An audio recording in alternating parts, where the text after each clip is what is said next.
ఓం శ్రీమాత్రే నమః. శ్రీ గురుభ్యో నమః. ఛానల్లోకి స్వాగతం అండి.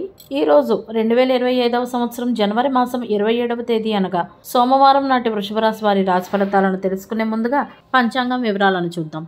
స్వస్తి శ్రీ చాంద్రమానేన శ్రీ క్రోధినామ సంవత్సరము పుష్యమాసము హేమంత ఋతువు ఉత్తరాయణము బహుళపక్షము తిథి త్రయోదశి జనవరి 26వ తేదీ అనగా ఆదివారం నాడు రాత్రి 8:55 నుండి జనవరి 27వ తేదీ అనగా సోమవారం నాడు రాత్రి 8:35 వరకు. తదుపరి తిథి బహుళపక్షం చతుర్దశి జనవరి 27వ తేదీ అనగా సోమవారం నాడు రాత్రి 8:36 నుండి జనవరి 28వ తేదీ అనగా మంగళవారం నాడు సాయంత్రం 7:36 వరకు.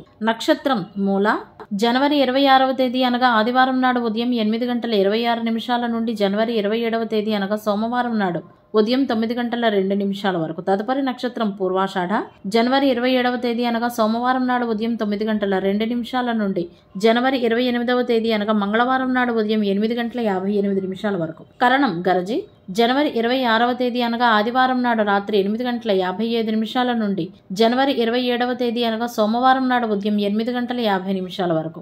పణజి జనవరి 27వ తేదీ అనగా సోమవారం నాడు ఉదయం 8:50 నుండి అదే రోజు రాత్రి 8:35 వరకు. భద్ర జనవరి 27వ తేదీ అనగా సోమవారం నాడు రాత్రి 8:35 నుండి జనవరి 28వ తేదీ అనగా మంగళవారం నాడు ఉదయం 8:10 వరకు. వారము సోమవారము.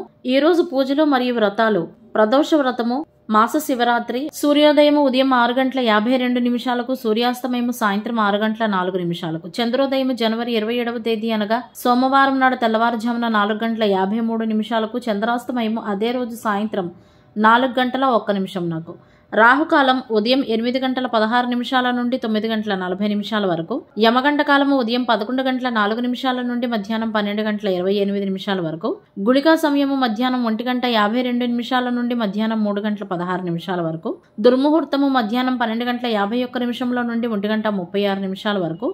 తదుపరి మధ్యాహ్నం 3:05 నుండి 3:50 వరకు. వర్జ్యము ఉదయం 7:24 నుండి 9:02 వరకు. తదుపరి సాయంత్రం 6:36 నుండి 8:12 వరకు. అభిజిత్ ముహూర్తాలు మధ్యాహ్నం 12:06 నుండి 12:51 వరకు. అమృతకాలము తెల్లవారుజామున 4:10 నుండి 5:46 వరకు. బ్రహ్మ ముహూర్తం తెల్లవారుజామున 5:16 నుండి 6:04 వరకు. సూర్యరాశి మకర రాశి. జన్మరాశి చంద్రుడు ధనుస్సు రాశి గుండా ప్రయాణిస్తాడు. దిశాశూలం తూర్పు. ఇవ్వండి ఇవాటి పంచాంగం వివరాలు. ఇప్పుడు వృషభ రాశి వారి రాశి ఫలితాలను గురించి తెలుసుకుందాం. వృషభ రాశి వారికి ఈ రోజు తమ జీవిత భాగస్వామితో, ప్రేమ సంబంధాలలో ఉన్న వారికి ప్రేమ భాగస్వామితో చిన్న చిన్న గొడవలు జరగవచ్చు. ఈ రోజు వృషభ రాశి వారు వ్యాపారం చేస్తున్న వారైతే గనక వారికి వారి వ్యాపార భాగస్వాములతో కూడా కొంచెం జాగ్రత్తగా ఉండవలసిన పరిస్థితులు కనిపిస్తున్నాయి. లేదంటే నష్టాలను చవిచూసే అవకాశాలు ఉన్నాయి. ప్రాణ స్నేహితులైనా, బంధువులైనా, ఆఖరికి రక్త సంబంధీకులైనా సరే వ్యాపారంలో ఏ రోజు లెక్కలను ఆ రోజునే సరిచూసుకోవడం చాలా మంచిది. నిర్లక్ష్యంగా ఉంటే గనక పూర్తిగా నష్టపోయే అవకాశాలు ఉన్నాయి. కాబట్టి ఈ కోణంలో జాగ్రత్తగా ఉండాలి. అదేవిధంగా డబ్బు విషయంలో కూడా తగిన జాగ్రత్తలు తీసుకోవాలి. డబ్బు విషయంలో ఎవరిని కూడా నమ్మడానికి వీల్లేదు. ఈ రోజున వృషభ రాశి వారికి డబ్బు కొరత కూడా ఉంటుంది. కాబట్టి వృధాగా డబ్బును ఖర్చు చేయకండి. ఈ రోజు ముఖ్యమైన విషయాలకు ప్రాధాన్యతను ఇవ్వడానికి ప్రయత్నించండి. మీ స్వభావం వల్ల మీ సమస్యలు పెరుగుతాయనే విషయాన్ని గుర్తుంచుకోండి. కుటుంబ సభ్యులకైనా బయట వారికైనా వాగ్దానం ఏదైనా చేసి ఉంటే గనక దానిని మీరు నెరవేర్చాల్సి ఉంటుంది. ఏదో ఒక రకమైన శారీరక శ్రమలో ఈ రోజు మీరు కొంత బిజీగా ఉంటారు. అయినా కూడా ఒత్తిడిని నివారించండి. మీరు మీ పనిలో ఆలోచనాత్మకంగా పెట్టుబడి పెట్టవలసి ఉంటుంది. ఆదాయ వ్యయాల మధ్యన సమతుల్యతను కాపాడుకోవాల్సి ఉంటుంది. కొన్ని వినోద కార్యక్రమాలలో మీరు పాల్గొనే అవకాశాలు ఉన్నాయి. వైవాహిక జీవితంలో అయితే ఆనందం సమృద్ధిగానే ఉంది. కుటుంబ బాధ్యతలు పెరుగుతాయి. కీర్తి సంపద పెరుగుతుంది. పిల్లల నుండి శుభవార్తలను అందుకుంటారు. ఆర్థికపరమైన విషయాలు మెరుగుపడతాయి. వ్యాపార పనులకు మరియు వ్యక్తిగత పనులకు ఈ రోజు మంచి రోజుగా ఉంది. మొత్తానికి చాలా వరకు అనుకూలమైన రోజుగా ఉంది రాశి వారికని చెప్పవచ్చు. ముఖ్యమైన పనులను ఆలస్యం చేయకూడదు. కుటుంబ సభ్యుల సూచనల మేరకు పనిచేయడం మీకు మేలు చేస్తుంది. మీ జీవన శైలి పట్ల మీరు జాగ్రత్తగా ఉండండి. ఈ రోజు ప్రారంభంలో సంక్లిష్టంగా ఉన్న పనులు సాయంత్రంలోగా పరిష్కరించడంలో మీరు విజయవంతం అవుతారు.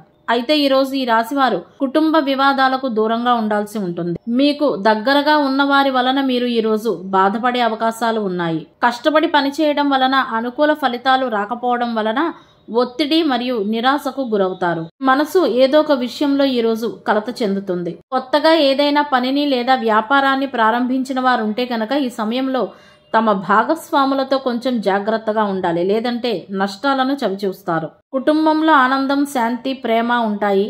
ప్రేమ సంబంధాలలో సైతం సాన్నిహిత్యం ఉంటుంది. కొత్త పనులు ప్రారంభించేటందుకు ఈ సమయం అనుకూలంగా ఉండదు. ఎవరికైనా వాగ్దానం గాని సహాయం గాని చేసేటప్పుడు మీ సామర్థ్యాన్ని కూడా గుర్తుంచుకొని చేయాలి అనే విషయాన్ని మర్చిపోకండి. ఉద్యోగులు మరియు సిబ్బంది సహకారంతో మంచి పరిస్థితి ఉంటుంది. అయితే ప్రస్తుత పరిస్థితిపై మాత్రమే దృష్టి పెట్టాల్సి ఉంటుంది. ఖర్చు చేసేటప్పుడు బడ్జెట్ని విస్మరించకూడదు. ఇతరులకు సహాయం చేయడంతో పాటు వ్యక్తిగత పనులపై కూడా శ్రద్ధ వహించాల్సి ఉంటుంది, లేకపోతే పని అసంపూర్ణంగా ఉండిపోతుంది. వ్యాపార సమావేశాల కోసం ఈరోజు ప్రయాణాలు ఉండవచ్చు. ఇది మీకు లాభదాయకంగా ఉంటుంది. కార్యాలయంలో ఇతరులు మీ పని చేసే తీరు, మీ పని శైలిని కాపీ చేస్తారు మరియు కార్యాలయంలో మీరు ప్రశంసలను అందుకుంటారు. మీ పనిలో మీరు సామాజిక స్థాయిలో పదవీ విరమణ చేసిన వ్యక్తుల నుండి మద్దతు పొందుతారు. తక్కువ సమయంలో ఎక్కువ పనిచేసే ఉద్యోగస్తులు తమ పని పద్ధతులను మార్చుకోవాల్సి ఉంటుంది. ప్రభుత్వ ఉద్యోగాలు చేసేవారికి పని పెరుగుతుంది. కష్టపడి పనిచేసినా కూడా అనుకూలమైన ఫలితాలు రాకపోవడం వలన కొంత నిరాశకు గురవుతారు. తద్వారా మనసు కలత చెందుతుంది. ఉద్యోగస్తులు తమ ఉద్యోగంతో పాటు వ్యాపారాల కోసం కూడా ప్లాన్ చేసుకోవచ్చు. ఈరోజు ఏదో ఒక రకమైన శారీరక శ్రమలో బిజీగా ఉంటారు. అయితే ఒత్తిడిని నివారించాల్సి ఉంటుంది. దానికి ఈరోజు అనుకూలంగానే ఉంటుందని చెప్పవచ్చు. అదేవిధంగా కొన్ని వినోద కార్యక్రమాలలో కూడా పాల్గొనే అవకాశాలు ఉన్నాయి. జీవన శైలి పట్ల అజాగ్రత్తగా ఉండకండి. కార్యాలయంలో పనిచేసేవారు ఈరోజు మీ కార్యాలయాన్ని మార్చడం మీ ఆసక్తికి సంబంధించినది కాదు. విద్యార్థులు మరియు యువత తమ వృత్తికి సంబంధించిన శుభవార్తలను అందుకుంటారు. పరస్పర ఆలోచనల మార్పిడి అనేక సమస్యలను పరిష్కరిస్తుంది అనే విషయం గుర్తుంచుకోండి. కుటుంబంలో కొత్త సభ్యుల ప్రవేశం మీకు సంతోషాన్ని కలిగిస్తుంది. ఆరోగ్యపరంగా మీరు మీ బరువు గురించి ఆందోళన చెందుతారు. అయితే దానిపై దృష్టి పెట్టడం మీకు ప్రయోజనాన్ని చేకూరుస్తుంది. మొత్తానికి ఒక మోస్తరుగా ఈరోజు బాగానే ఉంటుందని చెప్పవచ్చు. ఈ రాశివారు ఈరోజు పసుపు రంగు దుస్తులను వేసుకునేటందుకై ప్రయత్నించండి. సోమవారం నాడు ప్రయాణాదులకు తూర్పు దిశ పనికిరాదు. ఒకవేళ తప్పనిసరి వెళ్లాల్సి వస్తే ముందుగా కొద్దిగా పెరుగు నోట్లో వేసుకున్న తర్వాత మాత్రమే బయలుదేరాల్సి ఉంటుంది. అదేవిధంగా ఈరోజు దక్షిణ దిశగా ప్రయాణిస్తే సత్ఫలితాలను పొందవచ్చు. సోమవారం నాడు పని మీద బయటకు వెళ్లేటప్పుడు ఒకసారి అద్దంలో ముఖం చూసుకుని వెళ్లడం వలన ఆ పని విజయవంతం అవుతుందని పెద్దలు సూచించారు. సోమవారం నాడు చంద్రుని అనుగ్రహం కొరకు పార్వతీదేవి సమేత శివాలయాలను దర్శించాలి. శ్రీ లలితా సహస్రనామ స్తోత్రం, శివ స్తోత్రాలు, దేవీ స్తోత్రాలను పఠించాలి. సోమవారం నాడు క్రొత్త ఆలోచనలు చేయడానికి, బట్టలు, ఉపకరణాలు, నగలు వంటి కొత్త వస్తువుల కొనుగోలుకు మరియు వివాహ పనులకు అనుకూలంగా ఉంటుంది. జుట్టు మరియు గోళ్లు కత్తిరించడం చేయకండి. కఠినంగా కాకుండా మృదు స్వభావాన్ని కలిగి ఉండండి. గ్రహబలం కొరకు సోమవారం నాడు తెలుపు మరియు లేదా పసుపు లేదా ఇతర లేత రంగు దుస్తులను ధరించవలసి ఉంటుంది. సోమవారం నాడు తలకు నూనె రాసుకొని తలంటు స్నానం చేస్తే మానసిక ప్రశాంతత ఏర్పడుతుంది. మనోధైర్యం కూడా పెరుగుతుంది. ఇవండి ఇవాళ వృషభ రాశి వారి రాశి ఫలితాలు. ఇదే విధంగా ప్రతిరోజు పంచాంగం వివరాల కొరకై మరియు వృషభ రాశి వారి రాశి ఫలితాల కొరకై మన ఛానల్ను సబ్స్క్రైబ్ చేసుకుని మమ్మల్ని సపోర్ట్ చేస్తారని ఆశిస్తున్నాము. ధన్యవాదాలు.